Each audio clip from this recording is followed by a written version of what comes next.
This is the future. The trades is the future of our country. Right now, we could hire 4 to 6 people. We incorporate more overtime, work Saturdays. It's stymied our growth a little bit. There are more jobs out there, more business out there that we could be going after, and we can't service our customers unless we have the supply of employees. If you want your child to get a job right away after college and you don't want them saddled with debt, finding a trade would be the best thing for them.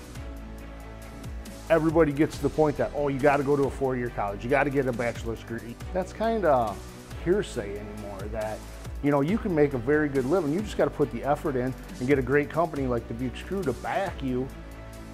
Manufacturing has advanced so far over the last decades that people are unaware of what actually goes on in facilities like this.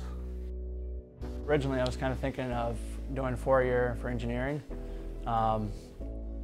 but I decided I'd rather be the person that actually makes the product. People sometimes I think you can't be successful if you're in a shop, but really, I mean, I consider myself a very successful person. I like coming into work because it's not monotonous. I don't do the same thing every day. I get to build cool stuff every single day. You can have a cool job, make a good living, and not have to be $60,000 in debt.